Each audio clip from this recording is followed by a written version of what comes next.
نبوت جاری ہے اور بند نہیں ہوئی. السلام علیکم ورحمۃ اللہ وبرکاتہ to all dear group members of pure discussion group.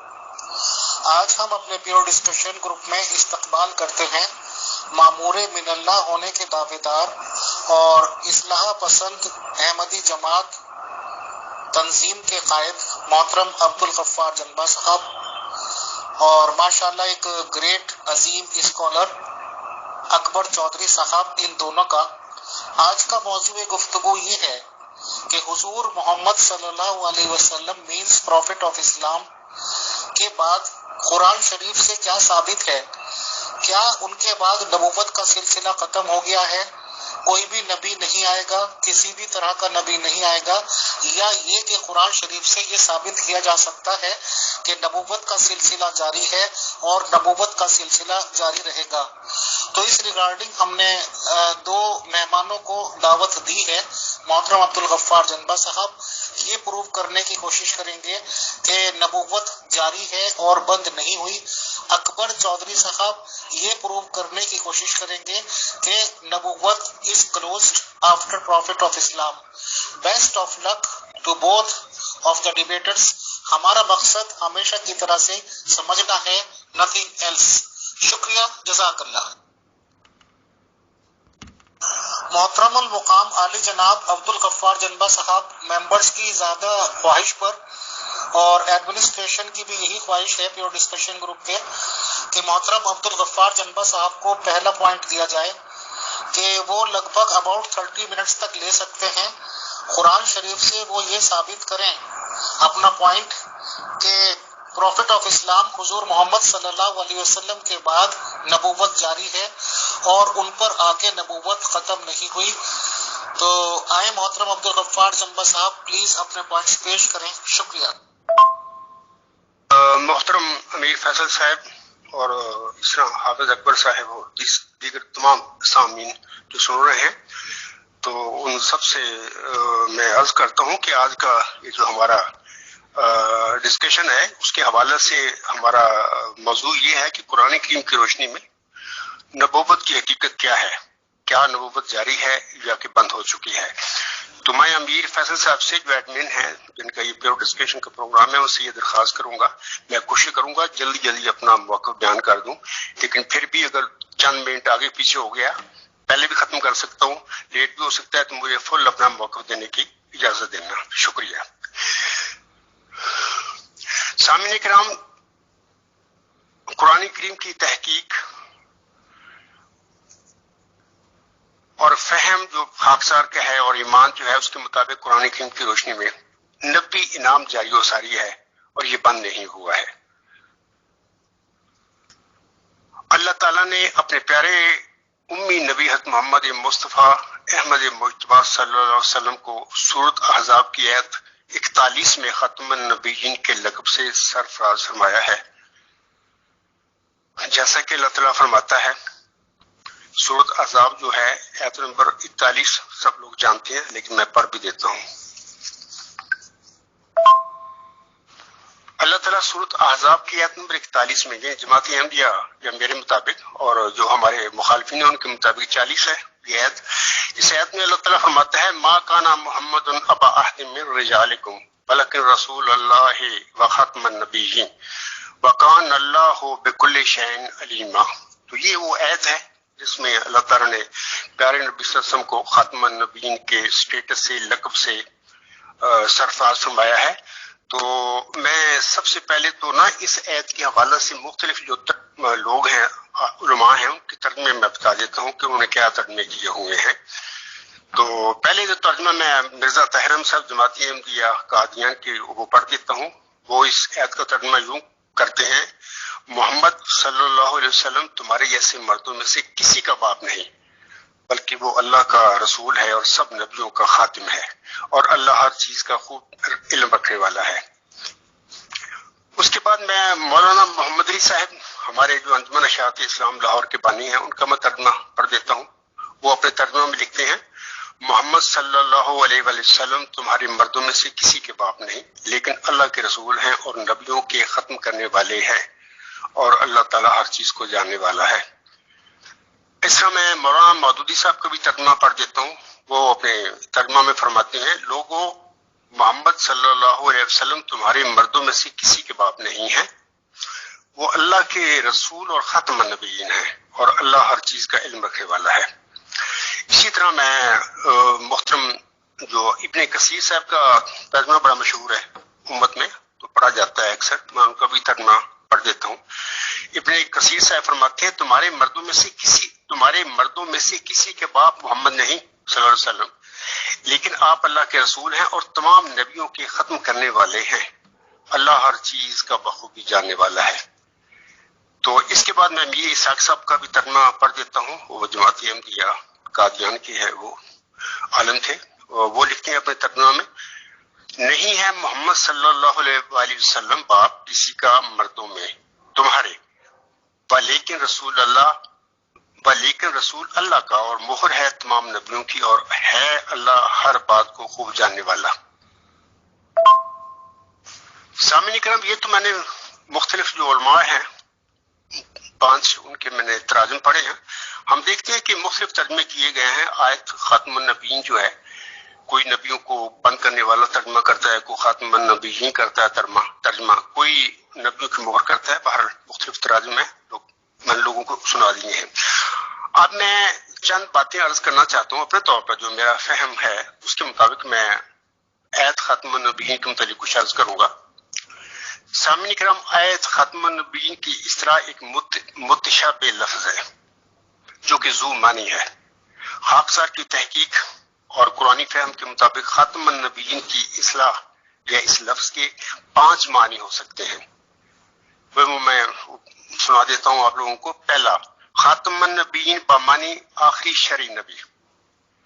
آپ صلی اللہ علیہ وسلم کی شریعت آخری ہے اور قیامت تک منسوخ نہیں ہو سکتی، مگر غیر تشریحی اور تابع محمدی اور امتی یا غلام نبوت کا سلسلہ بند نہیں ہوا، بلکہ امت محمدیہ میں یہ جاری ہے.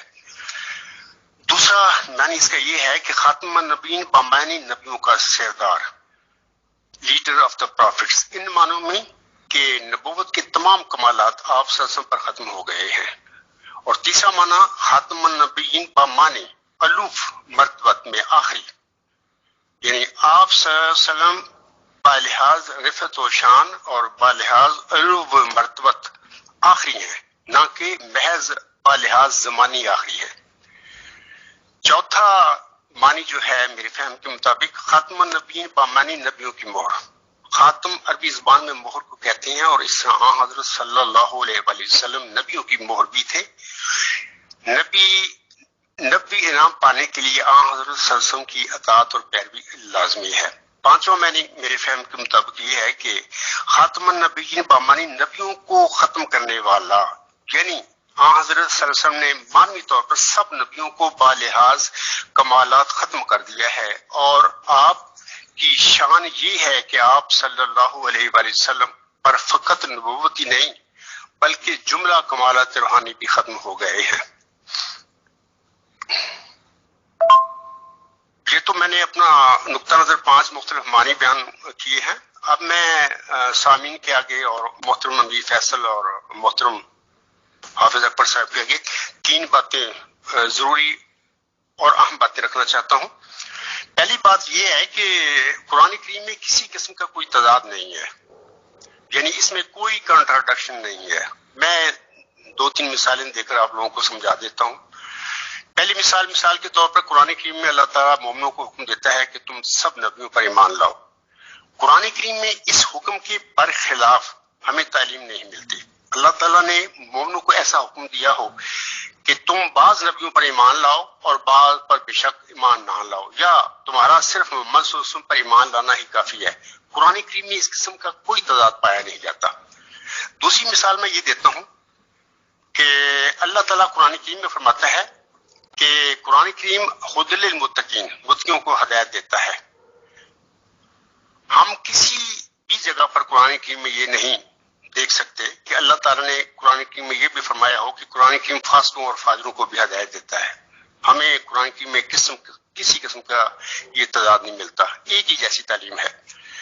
تیسری مثال میں دیتا ہوں کہ مثلا دین میں جبر نہیں ہے. اللہ فرماتا ہے، وہ آیت جو ہے سورۃ البقرہ کی 257 ہے تو میں وقت بچانے کے لیے وہ آیت نہیں پڑھتا. میں یہ صرف بتا دیتا ہوں کہ قرآن کریم میں اللہ تعالیٰ کے اس حکم کی تائید اور تصدیق میں تو آیات ہیں، اس حکم کے برخلاف یا اس حکم کی تکذیب ہمیں قرآن کریم میں کہیں نہیں ملتی. یہ اس حقیقت کا ثبوت ہے کہ قرآن کریم کی تعلیم میں کوئی تضاد نہیں. آپ کو سامنے کی دوسری بات میں یہ پیش کرنا چاہتا ہوں کہ قرآن کریم میں دو قسم کی آیات ہیں، یعنی محکم آیات بھی ہیں اور متشابہ آیات بھی ہیں. مثال کے طور پر اللہ تعالیٰ سورۃ آل عمران کی آیات 8 میں فرماتا ہے، تو سب یہ جانتی ہیں اس آیت کو، باہر اگر میں پڑھ دیتا ہوں اس کو.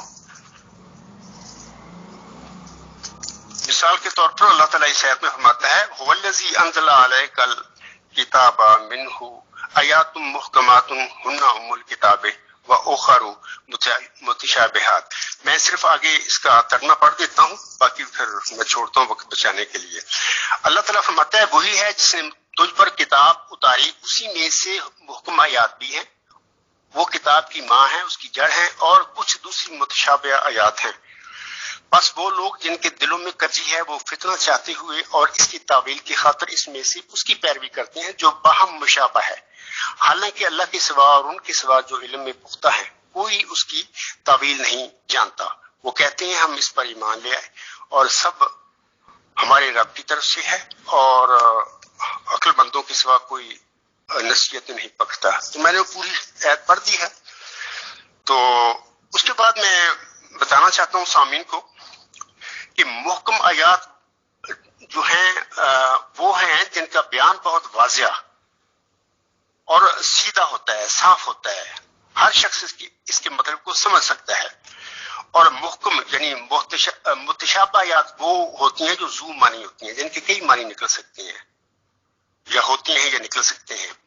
تو یہ تو میری دوسری بات تھی. تیسری بات میں یہ عرض کرنا چاہتا ہوں، تیسری بات یہ ہے کہ قرآن کریم کی بعض آیات بعض دیگر آیات کی تفسیر کر دیتی ہیں، اور آیت ختم النبیین بھی جو آیت ہے دوسری آیات میں اللہ تعالیٰ نے اس کے معنی اس کی تفسیر بھی کی ہوئی ہے. تو اس حوالے سے میں اپنے آقا مرزا غلام احمد علیہ السلام کا ایک حوالہ پیش کرنا چاہتا ہوں، یہ اس کا فائدہ ہوگا لوگوں کو. وہ اپنی کتاب نور الحق روحانی خزائن جلد 8 صفحہ 169 پر فرماتے ہیں، اس طرح قرآن کریم میں اللہ جل شانہ کی یہی سنت جاری ہے کہ بعض مقامات قرآن اس کے بعض آخر کے لیے بطور تفسیر ہیں تاکہ خدا تعالیٰ اپنی کتاب کو خیانت کرنے والوں کی تحریف سے بچاوے.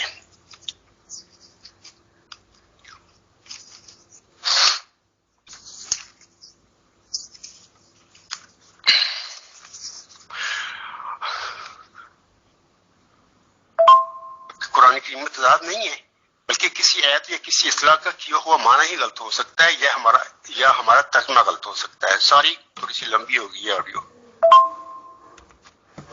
سامعین کرام، اب ہمارا سوال ہے کہ کیا آن حضرت صلی اللہ علیہ وآلہ وسلم کہ خاتم النبیین کے معنی نبیوں کو ختم کرنے والے کے ہیں یا کہ کوئی اور ہیں؟ یہ ہمارا آج کا موضوع ہے. تو جیسا کہ خاک صاحب نے شروع میں کہا ہے کہ میری تحقیق، فہم اور ایمان کے مطابق اور قرآن کریم کی روشنی میں حضرت صلی اللہ علیہ وسلم کے خاتم النبیین کے معنی نبیوں کو ختم کرنے والے نہیں ہو سکتے. اس کی وجہ یہ ہے کہ اللہ تعالیٰ حضرت صلی اللہ علیہ وسلم کو خاتم النبیین بھی قرار دیتا ہے، لیکن ساتھ ہی قرآن کریم میں نبی انعام کو بھی جاری قرار دیتا ہے. جیسا کہ وہ فرماتا ہے، یہ سورۃ النساء آیت نمبر 70 میں اللہ تعالیٰ فرماتا ہے، اس کا میں پڑھ دیتا ہوں، ترجمہ پڑھ دیتا ہوں.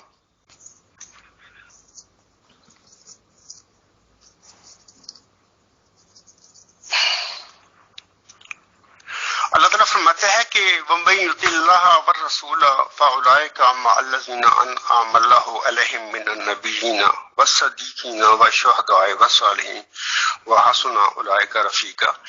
اور جو بھی اللہ کی اور اس رسول کی اطاعت کرے، یعنی اس رسول سے مراد حضرت محمد مصطفیٰ احمد مجتبیٰ صلی اللہ علیہ وسلم ہے، تو یہی وہ لوگ ہیں جو ان کے ساتھ ہوں گے جن پر اللہ نے انعام کیا ہے، یعنی نبیوں میں سے، صدیقوں میں سے، شہیدوں میں سے اور صالحین میں سے، اور یہ بہت ہی اچھے ساتھی ہیں۔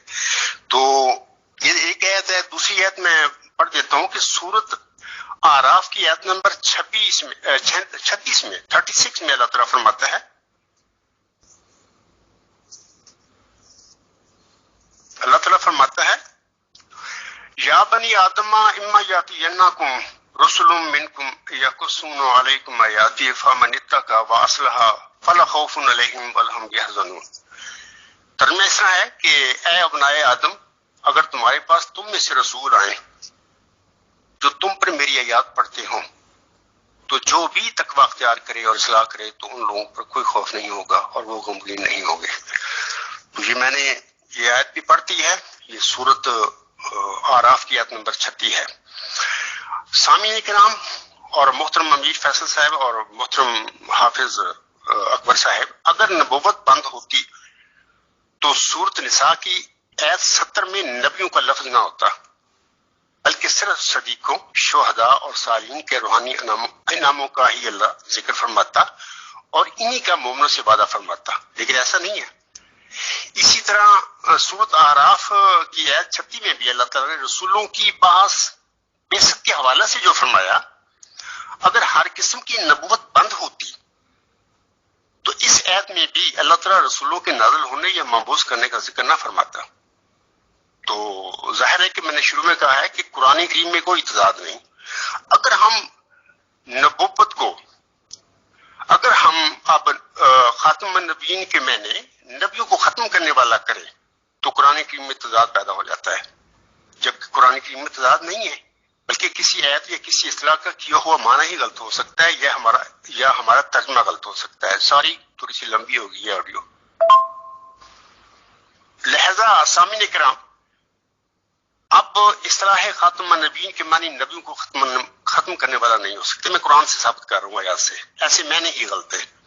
اس سے ثابت ہوتا ہے، اور میرا ایمان بھی یہی ہے، کہ اصطلاح خاتم النبیین کے نبیوں کو ختم کرنے والا کے علاوہ سارے معنی درست ہیں، اور اس سے یہ ثابت ہوتا ہے، یہ ثابت ہو جاتا ہے کہ امت محمدیہ میں قرآن کریم کی روشنی میں یا قرآن کریم کے مطابق نبوت بند نہیں ہے بلکہ جاری ہے، اور یہ جاری اللہ فرماتا ہے، کوئی بندہ نہیں جاری کر رہا، نہ وہ بند کر رہا، نہ وہ کر سکتا ہے، اللہ کر سکتا ہے، بند بھی کر سکتا ہے، جاری بھی کر سکتا ہے۔ لیکن میں نے ابھی جو بات کی ہے اس سے ثابت کیا ہے قرآن کریم کی روح سے کہ نبوت جاری ہے، بند نہیں ہے۔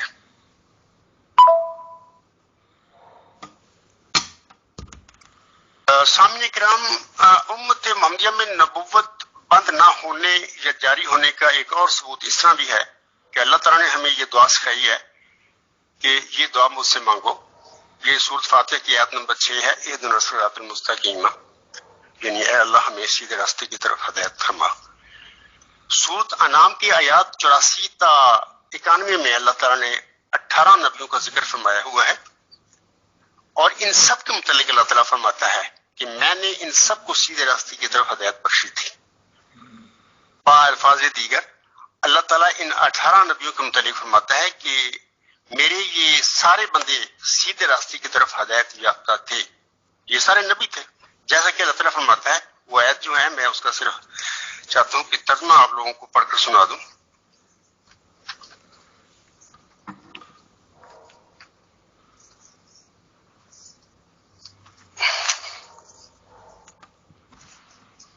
سورۃ انعام کی آیات 84 تا 91 کا ترجمہ اس طرح ہے، یا یہ آیت سے شروع ہوتی ہے، وَتِلْكَ حُجَّتُنَا آیَاتُنَا إِبْرَاهِیمَ عَلَىٰ قَوْمِهِ نَرْفَعُ دَرَجَاتٍ مَن نَشَاءُ إِنَّ رَبَّكَ حَکِیمٌ عَلِیمٌ۔ یہ آگے پھر میں چھوڑتا ہوں، ترجمہ پڑھتا ہوں۔ اللہ فرماتا ہے، اور یہ ہماری طرف سے دی ہوئی ایک دلیل تھی جو ہم نے ابراہیم علیہ السلام کو اس کی قوم کے خلاف سکھائی تھی۔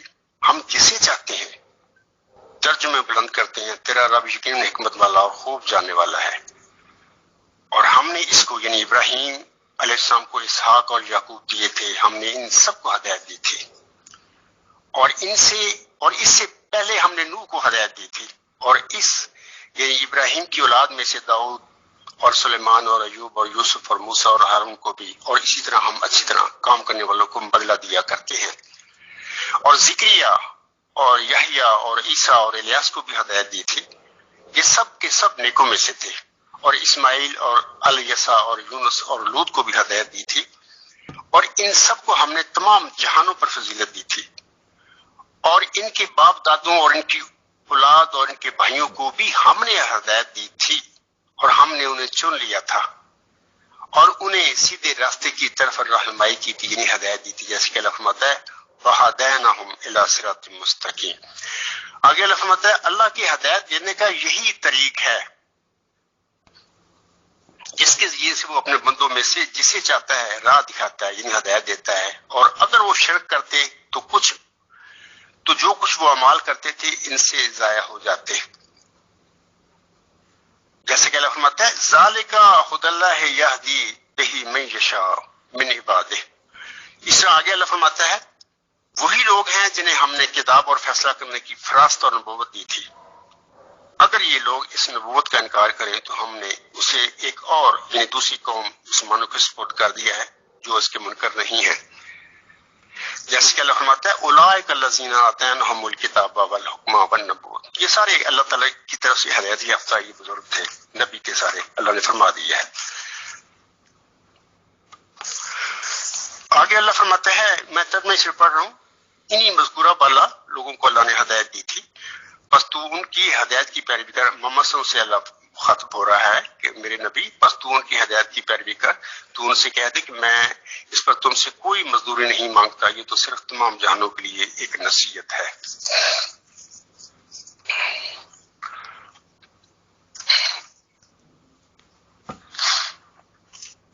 اب میرا محترم امیر فیصل صاحب اور محترم حافظ اکبر صاحب اور باقی سامعین جو سن رہے ہیں ان سے یہ سوال ہے، یہاں پر سوال پیدا ہوتا ہے کہ اگر اللہ تعالیٰ نے حضرت صلی اللہ علیہ وسلم کو خاتم النبیین بنا کر نبیوں کے انعام کو بند کر دیا ہوا ہے، تو پھر اللہ تعالیٰ نے ہمیں اہدنا الصراط المستقیم کی دعا کیوں سکھائی ہے؟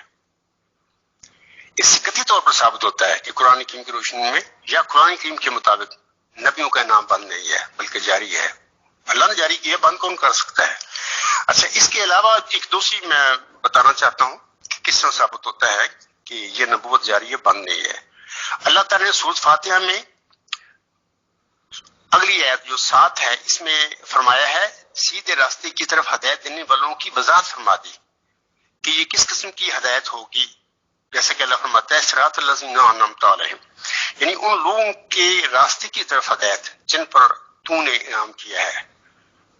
اور پھر یہ منعم علیہ گروہ یا انعام پانے والے کون لوگ ہیں سامعین کرام؟ اس کے حوالے سے میں عرض کرتا ہوں کہ ابھی میں نے سورۃ النساء کی آیت نمبر 70 پڑھی ہے، اس کی تلاوت بھی کی ہے، اس کا ترجمہ بھی سامعین کو پڑھ کر سنایا ہے، تو میں پھر دوبارہ عرض کر دیتا ہوں۔ اللہ فرماتا ہے، اللہ تعالیٰ فرماتا ہے وَمَن يُطِعِ اللَّهَ وَالرَّسُولَ فَأُولَٰئِكَ مَعَ الَّذِينَ أَنْعَمَ اللَّهُ عَلَيْهِم مِّنَ النَّبِيِّينَ وَالصِّدِّيقِينَ وَالشُّهَدَاءِ وَالصَّالِحِينَ وَحَسُنَ أُولَٰئِكَ رَفِیقًا۔ اور جو بھی اللہ اور اس رسول کی اطاعت کرے، یعنی محمد عربی وسلم کی اطاعت کرے، تو یہی وہ لوگ ہیں جو ان لوگوں کے ساتھ ہوں گے جن پر اللہ نے انعام کیا ہے، یعنی نبیوں میں سے، یعنی باقاعدہ نبی کا اللہ ذکر فرما رہا ہے، نبیوں میں سے، صدیقوں میں سے، شہیدوں میں سے اور صالحین میں سے، اور یہ بہت ہی اچھے ساتھی ہیں۔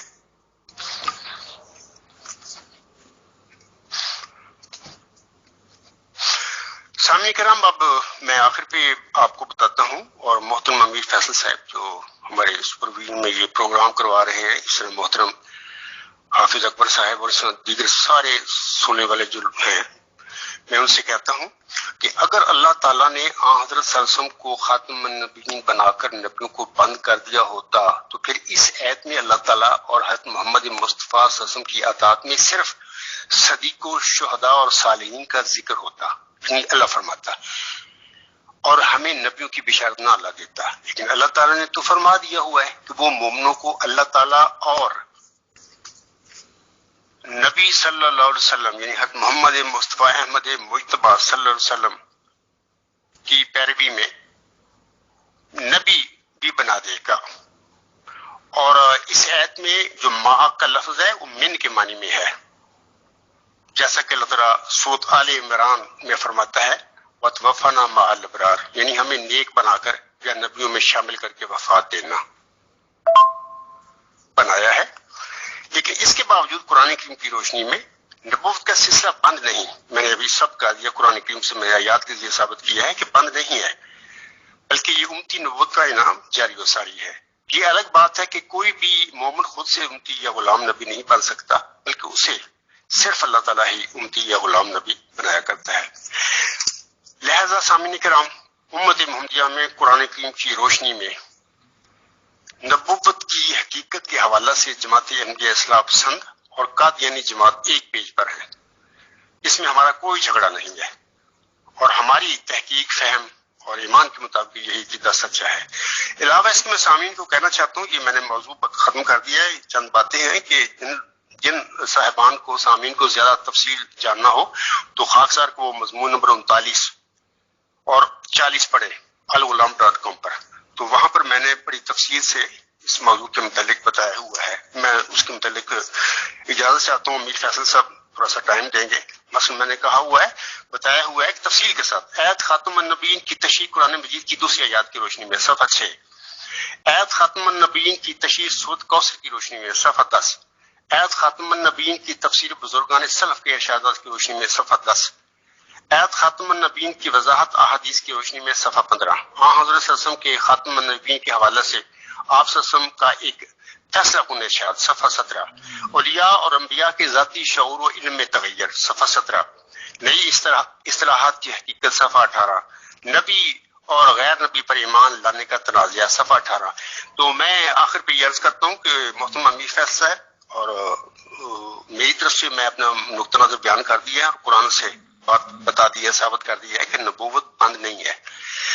آسم کو اللہ نے ختم النبیین بنایا ہے، لیکن نبوت کا سلسلہ جاری ہے۔ لیکن اگر نبوت ختم کی ہے تو وہ صاحب شریعت نبی نبوت جو ہے وہ ختم کی ہے۔ تو باہر آخر پہ امیر فیصل صاحب سے گزارش ہے کہ میں نے اپنا بات کر دی ہے، میرا بات ختم ہو گئی ہے، تو آپ آگے محترم حافظ اکبر صاحب کو موقع دیں، میری طرف سے وہ جتنا بھی ٹائم لینا چاہیں وہ لیں، آدھا گھنٹے لیں، 10 منٹ زیادہ بھی بات کرنا چاہیں کر لیں، مجھے کوئی اعتراض نہیں ہے۔ تو بہر میری بات ختم ہو گئی ہے، تو آگے امیر فیصل صاحب سے میں کہتا ہوں کہ وہ بات کریں۔ محترم امیر فیصل صاحب، اگر آپ کوئی سوال کرنا چاہتے ہیں مجھ پر اس حوالے سے تو آپ سوال کریں۔ محترم جمبا صاحب، محترم اکبر چودھری صاحب اور سبھی بیورو ڈسکشن گروپ کے ممبرز کو السلام علیکم ورحمۃ اللہ۔ سر، آپ سے ایک دو سوال ہیں۔ آپ نے آیتوں کے ساتھ ایک آیت بھی پڑھی کہ یا بنی آدمہ، سبھی مسلمانوں کا یہ دعویٰ ہے کہ اللہ رب العالمین ہے، حضور محمد صلی اللہ علیہ وسلم رحمت للعالمین ہے، اور یہ جو آیت ہے جس سے قادیانی حضرات یہ ثابت کرنے کی کوشش کرتے رہتے ہیں کہ نبوت جاری ہے، یا بنی آدمہ۔ سر، ایک چھوٹا سا سوال ہے، یہ مسلمانوں کے لیے ہے یا پوری عوام الناس کے لیے ہے، یعنی کہ پوری دنیا کے لوگوں کے لیے؟ بتائیں۔ اور اگر پوری دنیا کے لوگوں کے لیے ہے تو آپ کیسے یہ کہہ سکتے ہیں کہ حضور محمد صلی اللہ علیہ وسلم کی اتباع میں ہی رسول آئیں گے اور غیر شرعی آئیں گے؟ اگر یہ آیت کوئی ہو، کوئی لائن ہو تو پلیز وہ پیش کر دیں، شکریہ۔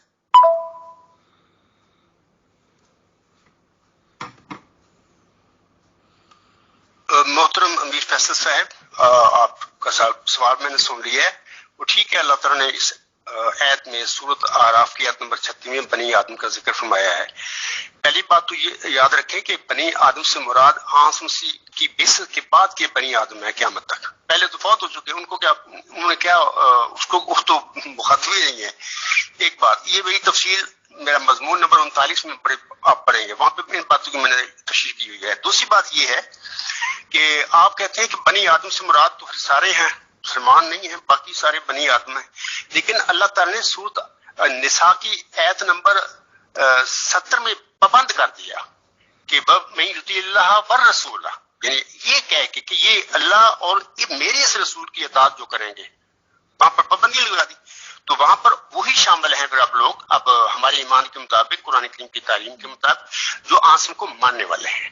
بنی آدم سے مراد پھر یہی ہو گیا کہ اللہ تعالیٰ کا کلام جو ہے یہی بتا رہا ہے کہ جو محمد صلی اللہ علیہ وسلم کو ماننے والے بنی آدم سارے ہیں، ان کو اللہ تعالیٰ دے گا، کیونکہ اللہ نے شرط لگا دی وَمَن يُطِعِ اللَّهَ وَالرَّسُولَ، اس رسول کی محمد صلی اللہ علیہ وسلم کی۔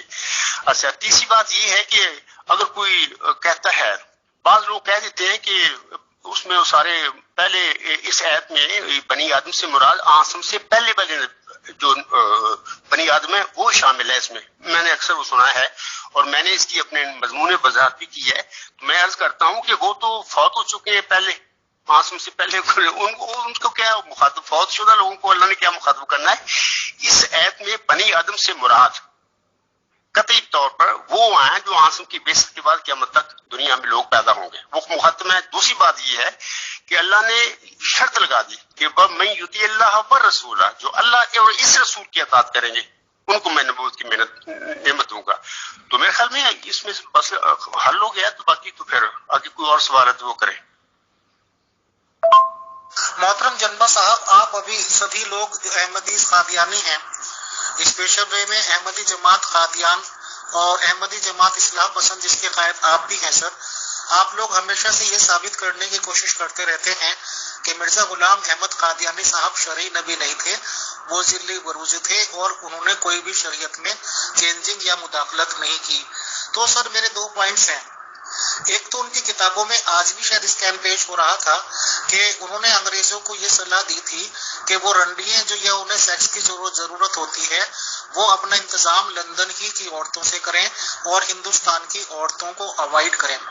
سر احمدیز لوگ ہمیں اس کی تعویل میں یہ بتاتے ہیں کہ انہوں نے تو اچھائی کے لیے کیا تھا تاکہ ہندوستانی عورتیں محفوظ رہیں اور یہ جو سب کچھ معاملات ہیں برٹش عورتوں کے ساتھ ہو، بٹ قرآن شریف اور مذہب اسلام یہ کہتا ہے کہ زنا کاری کی سزا باقاعدہ مقرر کر رکھی ہے اگر دونوں کی رضامندی سے بھی ہو، اور یہ تو خیر مجبوری میں بیچاری جو عورتیں کرتی ہوں گی، چلیے ہم یہ مانتے ہیں کہ رضامندی سے بھی صحیح، تو زنا کاری کو قرآن شریف میں پنشیبل آفنس بتایا گیا ہے، تو مرزا صاحب کیسے غیر شرعی ہوتے ہوئے اس میں اجازت دے سکتے ہیں؟ اینڈ قرآن شریف میں جو بھی کچھ آیات لکھی جا چکی ہیں وہ قیامت تک ہیں، انچینجیبل ہیں، نہ گھٹائی جا سکتی ہیں نہ بڑھائی جا سکتی ہیں۔ جہاد کا باقاعدہ کانسیپٹ دیا گیا ہے قرآن شریف میں اور جہاد کو الاؤڈ کیا گیا ہے، اس کی کنڈیشنز بھی بتائی گئی ہیں۔ مرزا غلام احمد قادیانی صاحب نے جہاد کو سسپینڈڈ کیا ہے یا موقوف کیا ہے یا جو بھی لفظ آپ کہیں، تو انہیں غیر شرعی ہوتے ہوئے کیا اس کا اختیار تھا؟ بس پلیز یہ دو کوشچنز آپ کلیئر کر دیں۔ یہ سوال آخری ہے سر، شکریہ، جزاک اللہ۔ امیر فیصل صاحب آپ نے دو آڈیو بھیجی ہیں اپنے سوالوں کے حوالے سے۔ پہلی آڈیو میں نے دوسری نہیں سنی، ابھی پہلی کی میں بات کر رہا ہوں۔ پہلی بات تو یاد رکھیں کہ یہ جو آپ نے وہ اسکین یا میرے صاحب کی تحریر کا لگایا میں نے نہیں پڑھا ابھی تک، تو جب تک وہ میں پڑھ نہیں لیتا اس وقت میرے سے پھر میں نہیں چاہتا کہ میں اس کے بارے میں آپ کو بات کروں، مناسب بھی نہیں ہے۔ پہلے میں الفاظ میرے صاحب سم کے پڑھوں، یہ ضروری ہے۔ دوسری بات میں اندازاً کہتا ہوں کہ اگر انہوں نے یہ بات کہی ہے انگریزوں کو، تو وہ انگریزوں کا اپنا دین ہوگا، اس کے مطابق وہ تو سب کچھ جائز وہ کر کے پھرتے ہیں، وہ کرتے رہتے ہیں۔ تو اس حوالے سے مرزا صاحب نے شاید کہہ دیا ہو، جب میں پڑھوں گا اصل الفاظ مرزا صاحب کے پھر میں بات کروں گا، میں اپنے طور پر اندازاً یہ باتیں کہہ رہا ہوں۔ ہو سکتا ہے کہ انہوں نے اس مفہوم میں کہہ دیا ہو، اس زمانے کے لوگوں کو انگریزوں کی حکومت تھی وہاں پر، اور ظاہر کہ مرزا غلام احمد صاحب تو انگریز کی رعایا میں داخل تھے، ساری داخل تھے، تو انہوں نے کہہ دیا ہو کہ اپنے یہ یورپ میں یہ کام کریں اس قسم کا۔ تو میں یہی سمجھتا ہوں کہ اپنے دین کے مطابق جو بھی وہ کرتے پھر رہے ہیں، وہ تو نام کے وہ عیسائی بھی ہیں، تو باقی یہ نہیں ہو سکتا کہ مرزا صاحب نے فرمایا ہو کہ اسلام کے مطابق زندگی گزاریں، مسلمان ہو جائیں اور زندگی کرتے رہیں، ایسی کوئی بات نہیں۔ یہ تو میں آپ سے کہہ رہا ہوں کہ وہ تحریر میری طرف بھیج دینا، تو میں پڑھ لوں گا انشاءاللہ، کسی اور سیشن میں اس کا میں جواب دے دوں گا، اس کو کمی رہے گی نا۔ تو میں دوسرا آپ کا آڈیو پڑھتا ہوں۔ محترم امیر فیصل صاحب، پہلی بات تو یہ کہ یہ سوال جو مرزا غلام احمد علیہ السلام کے حوالے سے آپ کر رہے ہیں، یہ ہمارا موضوع نہیں ہے آج، نہ میرا ذہن ہے ادھر، تو یہ الگ سے آپ سوال کر رہے ہیں۔ تو باقی پھر جب مرزا صاحب وسلم کی تعلیم یا ان کے دعویٰ کے متعلق بات ہوگی تو اس وقت پھر انشاءاللہ ان پہ ڈیٹیل سے بات کریں گے۔ تو میں اصل سے جواب دے رہا ہوں آپ کے سوالوں کے۔ آپ کہہ رہے ہیں کہ اپنا قرآن کریم کی تعلیم کے حوالے سے جہاد کی آپ نے بات کیا، میرا صاحب منسوخ کرتے ہیں، اس حوالے سے آپ یاد رکھیں کہ قرآن کریم میں جہاں پر بھی اللہ تعالیٰ نے مسلمانوں کا جہاد کا حکم دیا ہے، مظلوموں کو دیا ہے، دفاع میں حق دیا ہے۔ اللہ تعالیٰ نے یہ نہیں فرمایا مسلمانوں کو، یا نبی پاک صلی اللہ علیہ وسلم نے یہ نہیں فرمایا تم مطلب کہ لوگوں پر چڑھ دوڑو اور ان کو مسلمان طاقت سے بناؤ، یہ ایسی کوئی بات نہیں ہے قرآن میں. آج تک میں نے اتنا ایک دفعہ پڑھتا رہا ہوں، آج تک بھی قرآن میں کوئی ایسی بات نہیں. ہاں مظلوموں کو، مکہ کے مظلوم جو اتنا ظلم انہوں نے اٹھایا کافروں سے مشرکین سے، پھر اللہ نے پھر حق دیا مظلوموں کو کہ تم بھی تلوار اٹھاؤ تلوار کے مقابلہ میں. پہلی بات. دوسری بات یہ ہے کہ یہ جو آپ کہہ رہے ہیں کہ جہاد کا مرزا صاحب نے حکم موقوف کر دیا ہے، تو اس حوالے سے گزارش ہے،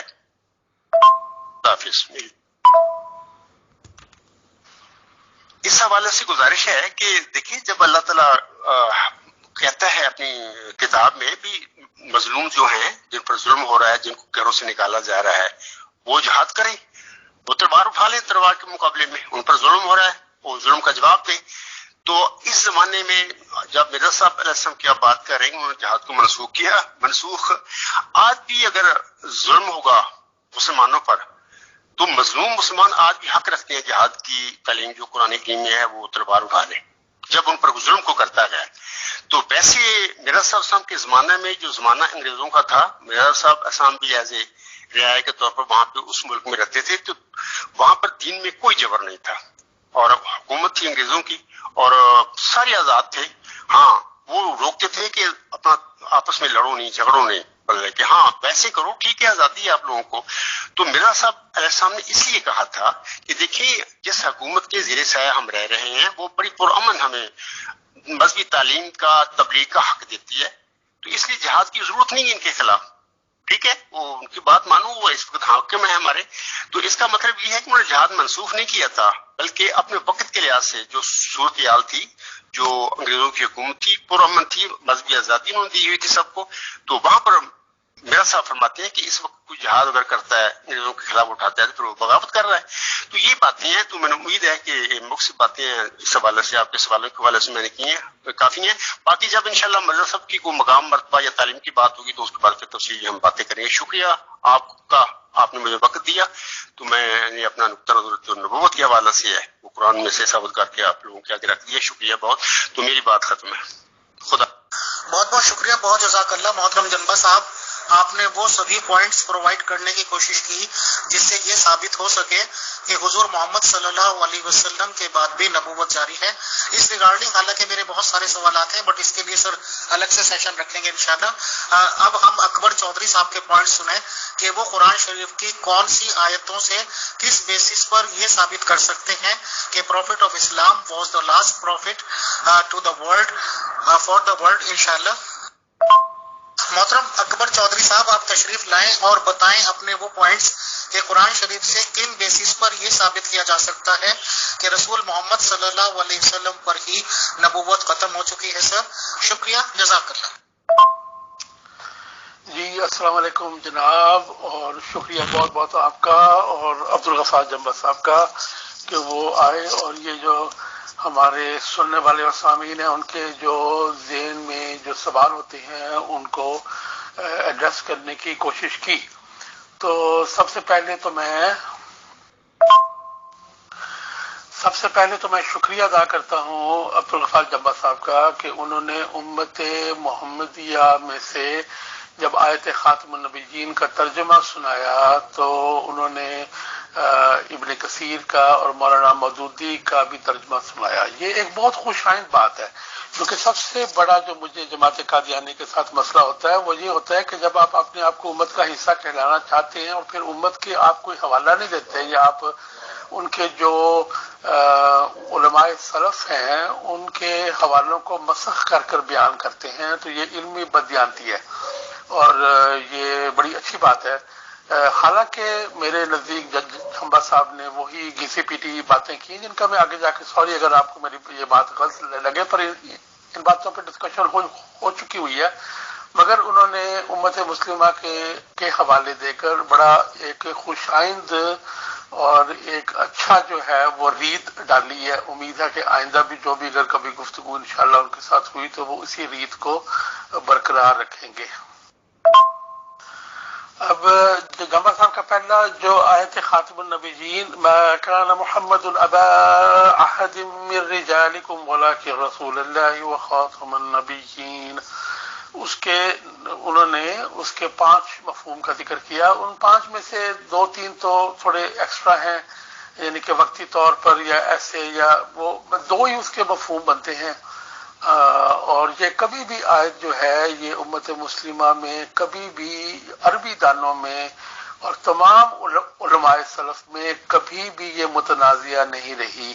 اور وہ جو جمع صاحب نے حوالے دیے ہوئے ہیں اپنے ایک مضمون کے اندر علماء سلف کے بارے میں، وہ سارے وہ قندیل والے ہیں۔ ایک کتاب ہے قادیانیوں کی، جماعت قادیانیہ کی، جماعت احمدیہ قادیانیہ کی، جو کہ قندیل کے نام سے ہے، اور اس کے اوپر سارے حوالے جو ہے وہ ڈسکس کیے جا سکتے ہیں کہ کس طرح وہ آؤٹ آف کانٹیکسٹ لیے گئے ہیں۔ بہرحال ہمارا وہ آج گفتگو کا موضوع نہیں ہے، مگر سوائے مولانا نانوتوی کے، جنہوں نے جو ایک عالم دیوبند تھے اور کس حوالے سے انہوں نے بات کی، اس کے علاوہ یہ سب حوالے جو ہیں یہ غلط ثابت ہو چکے ہوئے ہیں، یعنی کہ آؤٹ آف کانٹیکسٹ، غلط نہیں آؤٹ آف کانٹیکسٹ، یعنی کہ سیاق و سباق کے بغیر ثابت ہو چکے ہوئے ہیں۔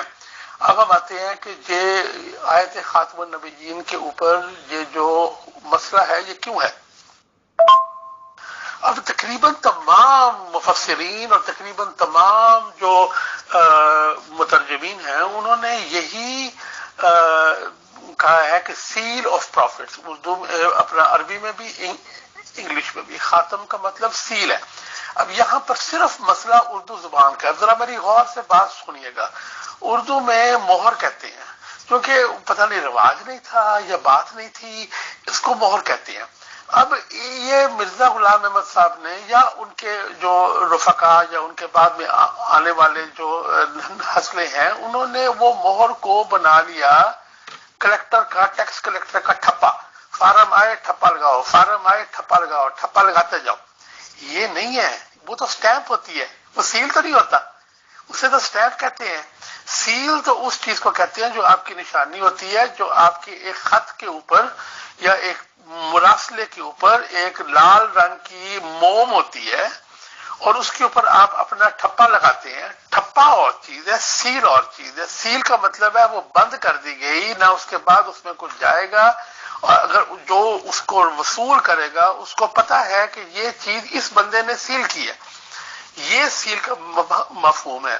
اب چونکہ اردو زبان کے اندر اس کو سیل کو بھی مہر کہتے ہیں، اور وہ جو ٹھپا لگانے والا آلہ ہوتا ہے جس کو سٹیمپ کہتے ہیں اس کو بھی مہر کہتے ہیں۔ تو یہ ایک غلط فہمی بڑی زیادہ، ساری کی ساری غلط فہمی جو ہے وہ اس سے پیدا ہوئی ہے، ورنہ اس سے پہلے امت مسلمہ میں سیل کا مطلب ایک ہی تھا۔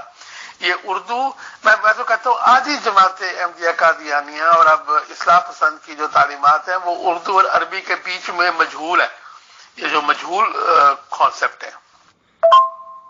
تو اس کو کلیئر کرے کہ خاتم کا مطلب خاتم، یہ ورش جو ہے اس کے اندر ورش جو کھلاتا ہے اس کے اندر خاتم بھی آتا ہے آخری، اور خاتم کا مطلب بھی سیل ہے۔ دونوں کا مطلب وہی ہے کہ جب آپ اپنا خط لکھ دیتے ہیں، پیغام لکھ دیتے ہیں، لکھ کے آپ اس کو ایک لفافے میں ڈال دیتے ہیں، اس لفافے کے اوپر آپ ایک لال رنگ کی موم اوپر ٹپکا کے اس کے اوپر اپنا نشان لگا دیتے ہیں۔ وہ جس چیز سے نشان لگایا جاتا ہے اس کو بھی خاتم کہتے ہیں، اور وہ جو سیل ہے اس کو بھی خاتم کہتے ہیں۔ یہ جو کلیکٹر کی مہر ہے جس کے اوپر جو وہ بار بار اس کو پیغام جاری کیے جاتا ہے، وہ والا کانسیپٹ نہیں ہے، سیل ہے۔ سیل کا مطلب ختم۔ اب میں آتا ہوں اس کے منطقی مفہوم کے اوپر۔ اب انہوں نے جھبا صاحب نے ایک آیت کا ذکر کیا، اس کا بعد میں بھی میں ذکر کروں گا، مگر فی الحال میں اس کو یہاں پہ تھوڑا سا بیان کرتا چلوں، کیونکہ اس کا جو ہے وہ یہاں پر اہمیت آ گئی یکدم۔ یا بنی آدم اما یاتینکم رسل منکم یقصون علیکم آیاتی، یہ سورہ اعراف کی آیت سنائی کہ اے بنی آدم تمہارے پاس جب بھی رسول آئے، مگر آپ اس سے پہلے نہیں دیکھ رہے، اس سے پچھلی آیت ہے وَلِكُلِّ أُمَّةٍ أَجَلٌ فَإِذَا جَاءَ أَجَلُهُمْ لا يستأخرون ساعة ولا يستقدمون۔ ٹھیک ہے، ہر امت کے لیے ایک وقت مقررہ ہے، ٹھیک ہے۔ اب یہ یا تو کہیں کہ امت محمدیہ کا وقت ختم ہو گیا، اگر ہمارا یہ تعلیم ہے کہ امت محمدیہ کا وقت آخری زمانے تک چلنا ہے، اور تو یہ آیت ہی یہ بتا رہی ہے کہ اس امت محمدیہ، اس امت کے دوران جو ہے وہ اور رسول نہیں آئے گا اور پیغام نہیں آئے گا۔ اللہ کی طرف سے اور پیغام نہیں آئے گا، چونکہ یہ شریعت آخری ہے. اور یہی رہی ہے، یہی سنت اللہ رہی ہے کہ جب ایک امت کا وقت ختم ہوا ہے تو دوسرا رسول آیا اور اس نے نئی امت کا وقت شروع کیا ہے. وَلِكُلِّ أُمَّةٍ أَجَلٌ، اس سے اگلی آیت ہے اِمَّا يَأْتِيَنَّكُمْ رُسُلٌ مِّنكُمْ. تو اگر تو امت محمدیہ زندہ رہے گی، جب تک وہ زندہ رہے گی انشاءاللہ قیامت تک زندہ رہے گی، اس وقت تک اس کے رسول اور نبی محمد صلی اللہ علیہ وسلم ہوں گے. یہ ہے کانسیپٹ، یہ منطقی کانسیپٹ ہے. ایک تو آپ کو میں نے مہر کا کانسیپٹ بتا دیا، ایک یہ منطقی کانسیپٹ ہے کہ جب دوسرا بندہ آ گیا اس نے یہ کہا کہ اللہ نے مجھے یہ پیغام بھیجا ہے تمہارے لیے، وہ نئی امت بن گئی. اب یہ ابن عربی کا حوالہ دیتے ہیں، علامہ ابن عربی کا. انہوں نے بھی یہ کہا کہ اگر کسی شخص کو اللہ تعالیٰ پیغام دیتا ہے، کسی وحی کرتا ہے، جس طرح شہد کی مکھی کو وحی ہوتی ہے، اس طرح اگر کسی انسان کو اللہ کی طرف سے کوئی سچی خواب آ جاتی ہے یا کچھ اور، اگر وہ اس کو اپنے تئیں محفوظ رکھتا ہے، اپنے اندر محفوظ رکھتا ہے تو وہ بات ٹھیک ہے. مگر جب وہ دنیا کے سامنے نکلتا ہے اور دنیا کو کہتا ہے کہ اللہ نے مجھے یہ حکم دیا ہے اور تم یہ مانو، اور یہ حکم سپرسیڈ کرتا ہے پچھلے حکموں کو، جب وہ یہ بول دیتا ہے تو اس وقت وہ شرعی نبی رسول بن جاتا ہے. ابھی شرعی نبی کا کانسیپٹ بھی ان کا ہے قادیانیوں کا، اس لیے میں یہ یوز نہیں کروں گا، پر ان کے نزدیک وہ شخص اس چیز کا مرتکب ہو جاتا ہے. یہ ایک منطقی بات ہے، یہ ایک منطقی بات ہے. اس کے اندر 40 میں، اب چونکہ انہوں نے بھی مرزا صاحب کے حوالے دیے اس لیے مجھے بھی مرزا صاحب کے حوالے دینے کا حق ہے کہ 40 میں مرزا صاحب ذکر کرتے ہیں کہ امر نہیں تو ہر الہام میں آتی ہے، تو جس میں بھی امر نہیں آئی وہ شرعی ہو گیا. تو یہ شرعی والی بحث بھی غلط ہو گئی. پھر جمبا صاحب نے فرمایا کہ یہ متشابہ آیت ہے، یہ قطعاً متشابہ نہیں ہے، تو نہایت محکم آیت ہے.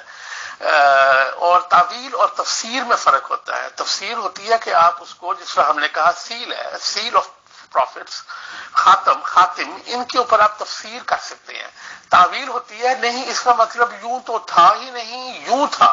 تو جماعت احمدیہ قادیانیہ نے اس کی تعویل کی ہے، یعنی کہ اول سے لے کے حضرت عائشہ رضی اللہ تعالیٰ عنہا سے لے کے حضرت ابو بکر رضی اللہ تعالیٰ عنہ سے لے کے آج تک جتنے مسلمان گزرے ہیں سب کی انڈرسٹینڈنگ کو غلط کہہ کے تو تعویل کی ہے. اس کو تعویل کہتے ہیں. تعویل اول سے نکلی ہے، تفسیر فسرہ سے نکلی ہے، مفسر سے.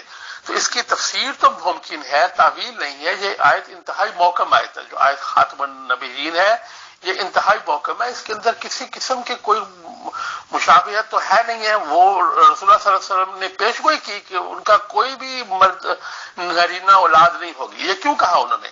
اس لیے کہا کہ اکثر انبیاء سابقہ، ابو الانبیاء ابراہیم اور سے لے کر انبیاء سابقہ کی اولاد میں سے بھی انبیاء ہوتے تھے، اسی لیے ان کو ابو الانبیاء کہا جاتا ہے، حضرت ابراہیم علیہ السلام کو. تو اس لیے کہا تھا کہ تم میں سے کسی مرد کا باپ نہیں ہے، یعنی کہ آگے نبوت نہیں آنی.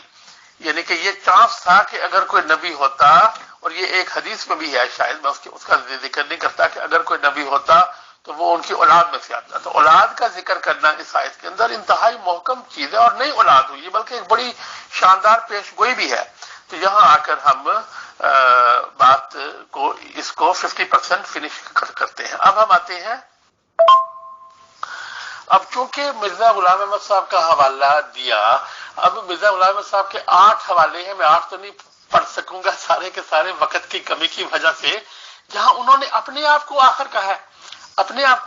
تو اگلے پروگرام میں انشاءاللہ اگر موقع دیا جمبا صاحب نے تو ہم یہ پوچھیں گے کہ بھی آخر مرزا غلام احمد ہے کہ آخر آپ ہیں. آپ بھی تو اپنے آپ کو کہتے ہیں مرسل، آپ بھی تو اپنے آپ کو مخاطبہ الہیہ سے نعوذ باللہ مشرف سمجھتے ہیں. تو پھر آخر وہ تو نہ ہوئے. مرزا صاحب فرماتے ہیں تذکرۃ الشہادتین میں، جو کہ بڑی دیر کی کتاب ہے، 14ویں خصوصیت یسوع مسیح میں یہ تھی کہ وہ باپ کے نہ ہونے کی وجہ سے بنی اسرائیل میں سے نہ تھا، مگر بائیں ہما موسوی سلسلے کا آخری پیغمبر تھا جو موسیٰ کے بعد 14ویں صدی میں پیدا ہوا. ایسا ہی میں بھی خاندان قریش میں سے نہیں ہوں اور 14ویں صدی میں مبعوث ہوا ہوں اور سب سے آخر ہوں. آخر ہوں، یہ میرے صاحب کے الفاظ ہیں تذکرۃ الشہادتین میں، سلسلہ محمدیہ میں۔ اب یہاں پر میں ایک اور بات، چونکہ یہ میرا صاحب کا حوالہ دیا انہوں نے، میں یہی بات کرتا جاؤں کہ جس طرح رسول اللہ صلی اللہ علیہ وآلہ وسلم کی حدیث ہے آخری اینٹ والی، اس طرح مرزا صاحب نے خطبہ الہامیہ میں فرمایا کہ یہ ایک دیوار تھی، وہ عربی میں ہے باللبنۃ الاخیرہ فإن تلک اللبنۃ ایھا الحاضرون، کہ میں فانا تلک اللبنۃ، کہ میں وہ آخری اینٹ ہوں، ایک اینٹ کی جگہ رہ گئی تھی، میں وہ آخری اینٹ ہوں۔ تو یہاں بھی سوال کا جواب دینا پڑے گا کہ جب مرزا صاحب نے، ابھی 8 حوالے میرے پاس موجود ہے پر میں اب ٹائم کی وجہ سے ذکر نہیں کر رہا، کہ مرزا صاحب نے بارہا ذکر کیا ہے اپنا آخری ہونے کا۔ اب آپ محمد صلی اللہ علیہ وسلم کی آخری ہونے کی جو کہ شواہد موجود ہے، اور جو کہ آیت موجود ہے، اور جو کہ علماء کا وہ موقف موجود ہے، ان کو آخر نہیں کہہ رہے، اور آپ مرزا صاحب خود کو اپنے آپ کو آخر بول رہے ہیں، ان پر آپ کوئی آواز نہیں اٹھا رہے، تو پھر یہ کہنا غلط نہیں ہوگا نا، یہ پھر کہنا غلط تو نہ ہوا کہ آپ نے ختم نبوت کا تاج محمد صلی اللہ علیہ وآلہ وسلم کے سر سے اٹھا کے مرزا غلام احمد صاحب کے سر پہ رکھ دیا، اور ہو سکتا ہے کہ وہ آگے جمع صاحب کے سر پہ رکھ دیا جائے، کیونکہ وہ بھی اپنے آپ کو مرسل کہتے ہیں۔ تو لفظ آخر اتنا کوئی ممنوع لفظ نہیں ہے، اس کا ذکر مرزا صاحب نے خود کیا ہے۔ اور یہ جو ختم نبوت کا تصور آپ پیش کر رہے ہیں جمع صاحب، اس کو آگے لے کر چلے نا، اس کو منطقی طور پر آگے لے کر چلیں کہ اگر ہر مجدد معمور ہوگا آپ کی طرح، تو کیا وہ معمور جو ہے جو مکالمہ مخاطبہ الہیہ سے آئے گا وہ سارے کے سارے انبیاء ہوں گے؟ نعوذ باللہ۔ ٹھیک ہے، پھر آخر کا کانسیپٹ نہ آیا، پھر مرزا صاحب کی وہ ساری باتوں کا آپ کو ایک ایک کر کے جواب دینا پڑے گا، جہاں وہ خود اپنے آپ کو آخر کہہ رہے ہیں۔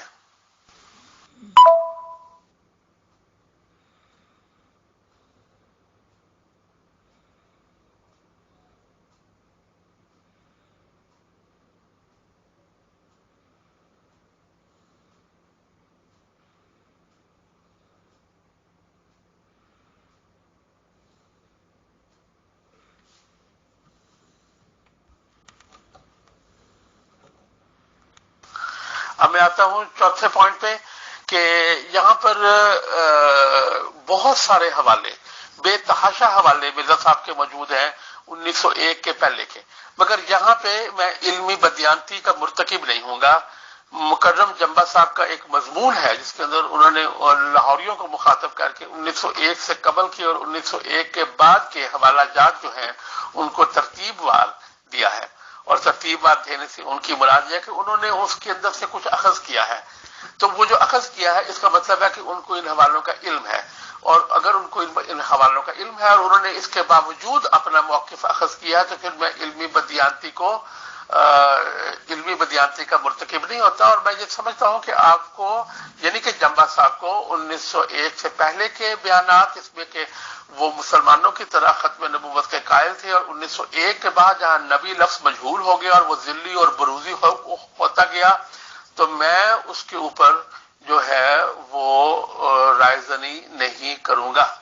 وہ رائے زنی اس کے لیے کروں گا کہ آپ کا مضمون ہے، مان لیا آپ ذلی بروزی کے طور پہ مانتے ہیں، جس طرح مرضی مانتے ہیں، مطلب صرف قرآن کے حوالے سے جو بحث ہے اس کے اندر آج حصہ لے رہا ہوں۔ بس میرے 3 پوائنٹ رہ گئے، وہ کر کے میں انشاءاللہ گفتگو کو ختم کروں گا۔ جی امیر صاحب، آپ اپنی کلاک کی طرف دیکھ رہے ہیں، ابھی تو 20 منٹ میں نے لیے، 20 بھی نہیں لیے، تقریباً 18 منٹ لیے، تو یہ 12-15 منٹ میں انشاءاللہ فنش کر دیں گے ہم اپنی گفتگو کو، تو وہ بھی جمبا صاحب کے ٹائم سے کم ہی ہوگا، مگر مجھے پتا ہے کہ بات کو مختصر کرنا چاہیے، تو وال کلاک کو نا آپ نے دیکھا، اچھا لگا، تھینک یو۔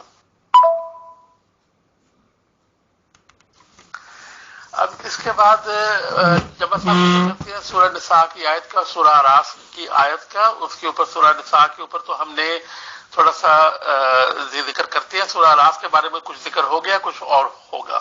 سورہ نساء میں جو آیت ہے کہ جو اللہ اور اس کے رسول کی اطاعت کریں گے وہ ان لوگوں میں سے ہوں گے. تو وہ فاولئک مع الذین انعم اللہ علیہم. اب وہاں پہ انبیاء کا ذکر ہے، شہداء کا ذکر ہے، صالحین کا اور صدیقین کا ذکر ہے. تو وہ کمپنی جو ہے، رفیق ہے، کمپنی ہے، وہ اس دنیا میں تو ہو نہیں سکتی. اب اللہ تعالیٰ کا کیا کمال ارشاد ہے. اب جو شہید ہو گیا وہ تو اگلے جہان پہنچ گیا. تو شہید کی کمپنی جو ہے وہ اس دنیا میں تو ملنے والی ہے نہیں. شہید کی کمپنی تو اگلی دنیا میں ملنی ہے. تو اگر شہید کی کمپنی اگلی دنیا میں ملنی ہے تو انبیاء کی کمپنی بھی اگلی دنیا میں مل جائے گی. اب اس کے اوپر بہت واضح قسم کی انڈرسٹینڈنگ اور احادیث موجود ہے کہ جب رسول اللہ صلی اللہ علیہ وآلہ وسلم کی وفات ہوئی تو انہوں نے آخری ان کے منہ سے جو الفاظ بقول صحابہ کے نکلے وہ اللہم الی الرفیق الاعلی، کہ میں اس اعلیٰ کمپنی کی طرف جا رہا ہوں. اور پھر ایک اور حدیث میں بھی ذکر ہے کہ رسول اللہ صلی اللہ علیہ وسلم نے فرمایا کہ جب بھی انبیاء اپنے آخری وقت کو آتے ہیں تو وہ اسی رفاقت کو یاد کرتے ہیں. پھر ایک اور حدیث میں بھی آتا ہے کہ جو بعض لوگ بڑے جو ہیں رونے والے ہو گئے، اشکبار ہو گئے، یہ سوچتے ہوئے کہ اے رسول اللہ صلی اللہ علیہ وسلم، ہم آپ کے ساتھ اس دنیا میں تو ہمیں آپ کی صحبت مل گئی، ہمیں آخری دنیا میں آپ کی صحبت نہیں ملے گی. تو انہوں نے کہا نہیں جی ضرور ملے گی. تو یہ صحبت ان کے آپ نیکوکار بنے، سالے سے لے کر اوپر تک وہ ایک ہی کمپنی میں ہوں گے، اور وہ ان کو جو دنیا میں اگر آپ کو صحبت تھی تو وہاں پر بھی ہوگی. تو جس طرح شہید کی صحبت جو ہے وہ آخری دنیا میں ہے، اس طرح انبیاء کی صحبت بھی آخری دنیا میں ہے. اس کا اس دنیا سے کوئی ذکر نہیں ہے. تو اگر اس کا آپ یہ مطلب لیں کہ نبی آئے گا تو انبیاء ہوں گے جن کی کمپنی میں آپ ہوں گے، جب فزیکلی ان کی کمپنی میں نہیں ہوں گے. یعنی کہ آپ یہ کہنا چاہ رہے ہیں، آپ یہ تو نہیں کہنا چاہ رہے نا کہ اگر ایک رسول اللہ صلی اللہ علیہ وسلم کے بعد ایک نبی آتا ہے تو وہ وقتی طور پر ٹیمپورلی یعنی کہ وقتی طور پر وہ باقی انبیاء اس وقت موجود ہوں گے؟ نہیں ہوں گے نا.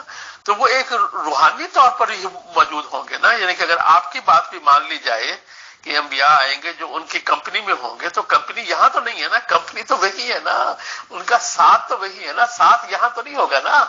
تو ساتھ وہی ہے. اور اس کے اوپر احادیث کا چونکہ قرآن کا ذکر آ رہا ہے، اس کے اندر کوئی دو رائے نہیں ہے. اس آیت کے بارے میں کوئی دو رائے نہیں ہے. یہ آیت صرف اور صرف آخرت کے بارے میں ہے. اور وہ اس سے جو پچھلی آیت ہے وہ بھی اس کو جو ہے اس حوالے کو تشریح کرتی ہے. جو اس سے پچھلی آیات ہے نا، سیاق و سباق کو بھی مد نظر رکھیں.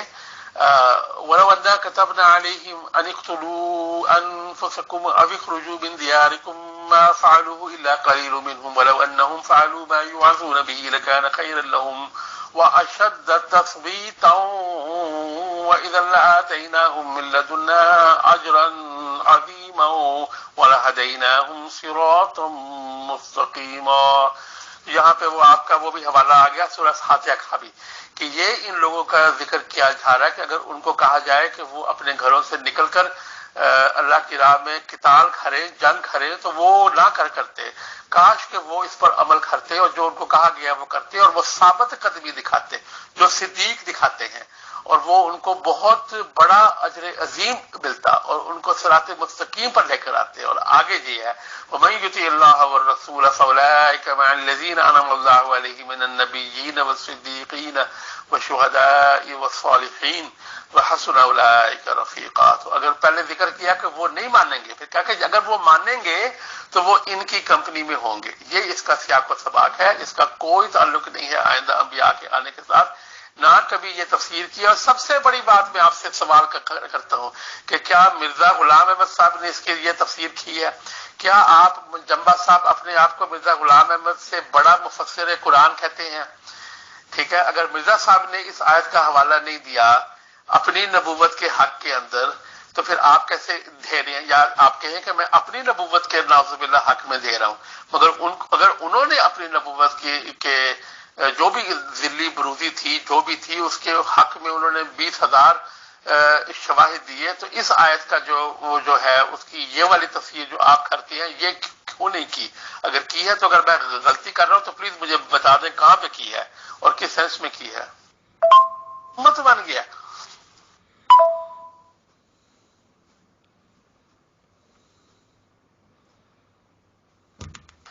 تو اس طرح آپ دیکھتے ہیں کہ ختم نبوت کے اندر صرف ایک تو الفاظ کا مسئلہ ہے, دوسرا ایک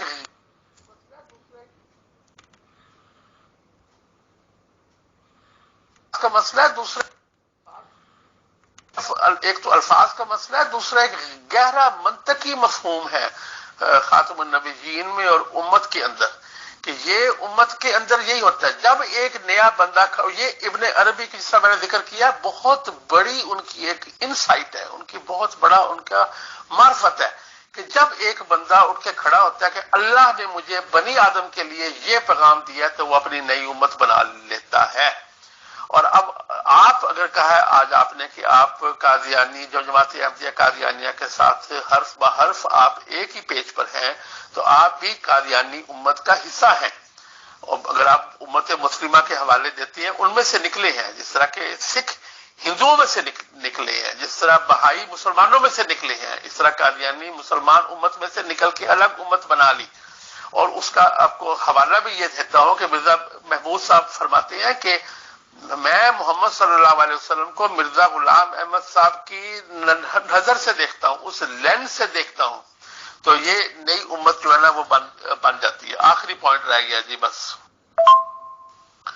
آپ نے سورہ فاتحہ کا ذکر کیا, اہدنا الصراط المستقیم اور صراط الذین انعمت علیہم غیر المغضوب علیہم, یہ آپ نے ذکر کیا, اور انعام کا ذکر کیا, اور پھر آپ نے ذکر کیا کہ ان انبیاء جن پہ انعام ہوا. تو انعام تو قرآن کریم میں بہت طرح ذکر آیا ہے, اسی طرح میثاق کا بہت جگہ ذکر آیا ہے. اور یہ بھی آپ کی میں ایک علمی بدیانتی کا مرتکب نہ ہوگا کہ آپ نے میثاق النبیین والا جو ایک اکثر دیتے ہیں حوالہ جماعت احمدیہ قادیانی, اس کا حوالہ آپ نے نہیں دیا, اس کو آپ نے غلط, یا آپ کے پاس وقت نہیں تھا, یا آپ نے اس کو بالکل مجہول سمجھا. اس لیے وہ جو نہیں اس حوالے کو نہیں پر اس بحث کو جو میثاق کے اوپر کی گئی ہے وہ بہت ہی خطرناک بحث ہے, تو وہ بھی آپ نے نہیں کیا. مگر اگر آپ کہتے ہیں کہ جی لوگ انعام پا ہی نہیں سکتے بغیر نبی ہوئے, تو پھر محمد صلی اللہ علیہ وسلم سے لے کر مرزا غلام احمد صاحب تک یا آپ تک ہر نسل میں تو انبیاء نہیں آئے, تو پھر ان 1300 صدیوں کے مسلمانوں کا کیا قصور ہے کہ ان پہ انعام نہیں ہوا؟ ان قرون وسطی کے لوگ جو ہیں وہ کیا گمراہ ہو گئے؟ ان میں سے تو ایسا پائیدار انسان نہیں نکلا ہے, بلکہ آج تک نکلتے آ رہے ہیں. تو جب محمد صلی اللہ علیہ وسلم کا انعام ہمارے اوپر آج تک موجود ہے, قرآن کریم کا انعام ہمارے پر آج تک موجود ہے, تو ہمیں انعمتا کی ایک مرزا صاحب سے انعمتا لینے کی کیا ضرورت ہے؟ ہمیں ان سے نعمتیں لینے کی کیا ضرورت ہے جبکہ وہ انعام ہمارے میں چلتا آ رہا ہے؟ پھر اگر وہ یہ بات ہے تو مرزا صاحب بھی فوت ہو گئے, مرزا صاحب فوت ہو گئے, تو آپ یہ آج اقرار کریں کہ آج جو انعام مل رہا ہے وہ آپ سے مل رہا ہے. آپ کی منطق کے مطابق تو آج بنی نوع انسان کو اگر وہ انعمتا علیہم میں شامل ہونے ہیں تو وہ جمبا صاحب کی اطاعت میں آ کر انعمتا علیہم ہونے ہیں. پھر تو بات یہ بنی, تو یا تو امت کو مانے یا پھر ہر دور کے اندر ایک نبی کا بتائیں, اور بلکہ ہر امت کے اندر کہ پہلے آتے رہے, ہر جگہ میں جہاں پہ اس کا پیغام نہیں پہنچتا وہاں پر انبیاء ہوں تو انعمتا علیہم ہوں گے, نہیں ہوں گے تو انعمتا علیہم ہوں گے نہیں, ان پر انعام ہی نہیں ہوگا. اور پلیز اس کی وضاحت کریں کہ آج کل میں ہم انعمتا علیہم میں آپ کے بغیر شامل ہو سکتے ہیں کہ نہیں؟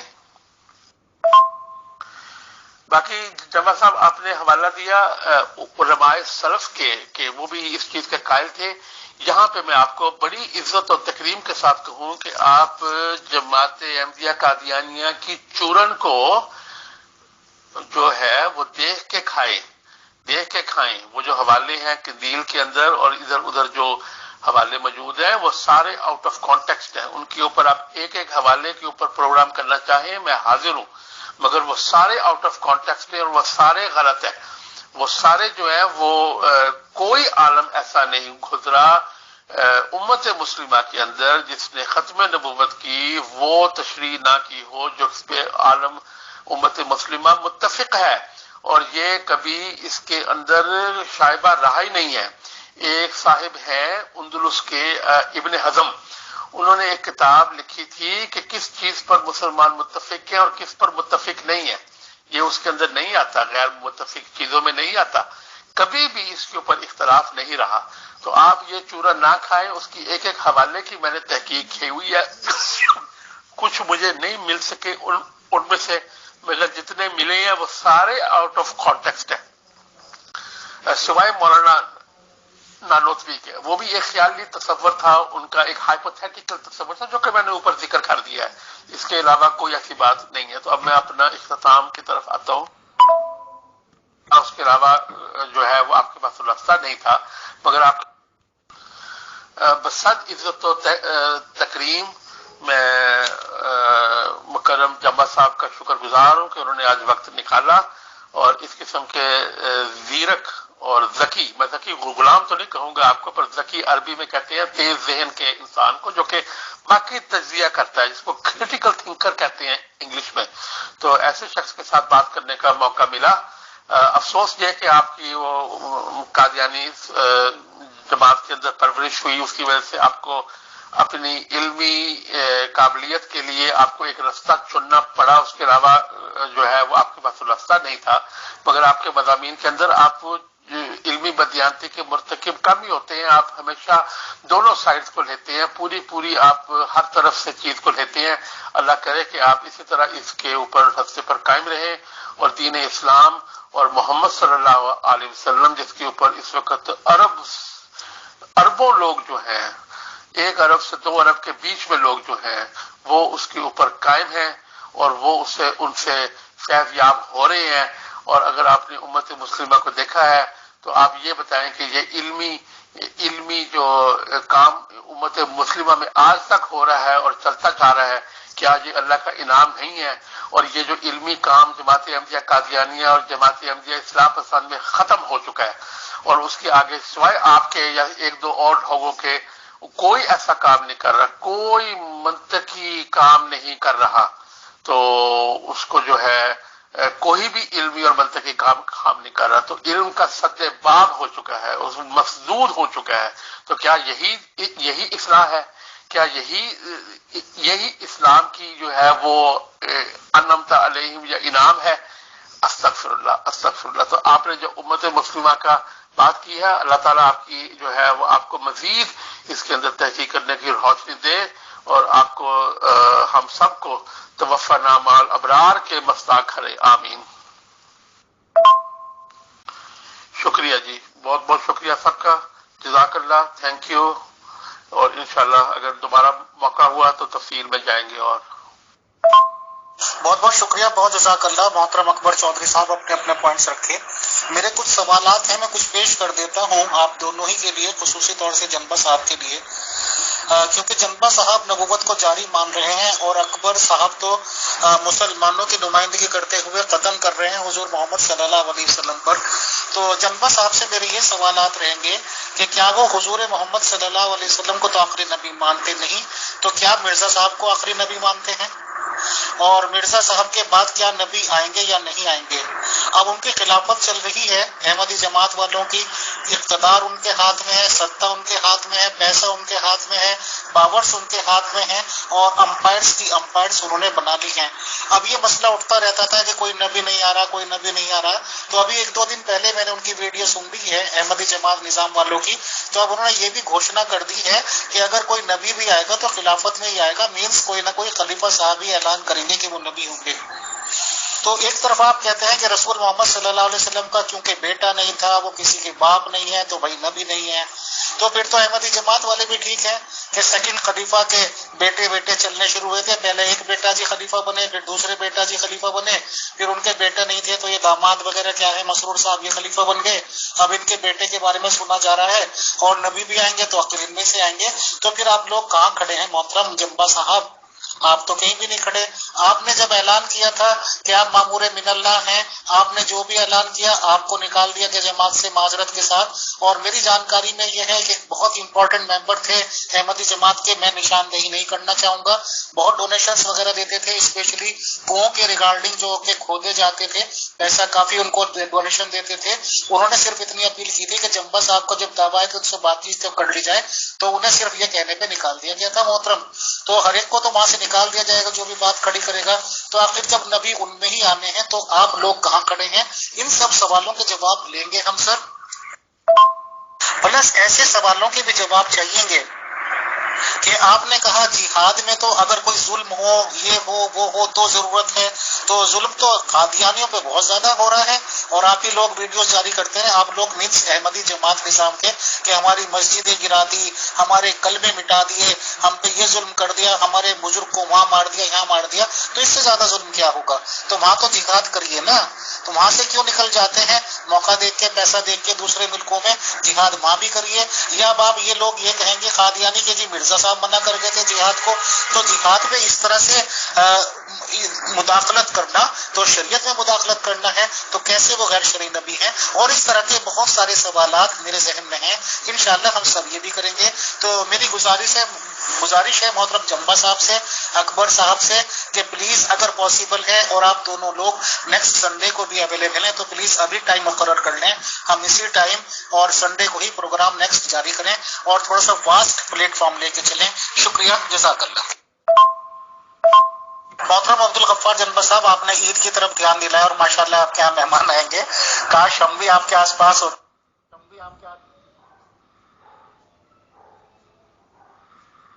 محترم جناب امیر فیصل صاحب, آپ نے میں نے سوال سن لیے ہیں, تو نیکسٹ سنڈے کی آپ بات کر رہے ہیں, تو اس حوالے سے میں تو ابھی آپ سے گزارش کر دیتا ہوں کہ نیکسٹ سنڈے کو عید الاضحیٰ ہے, تو اس وقت پھر میرے پاس مہمان بھی کافی آئے ہوئے ہوں گے, تو ادھر ہی پڑی جائے گی جہاں کی میں رہتا ہوں. تو اس حوالے سے میں عرض کروں گا کہ میں تو پھر اویلیبل نہیں ہے, میں تو نہیں سنڈے کو, میں تو اپنے مہمانوں کے ساتھ ہوں گا اور اپنا عید الاضحیٰ پڑھوں گا.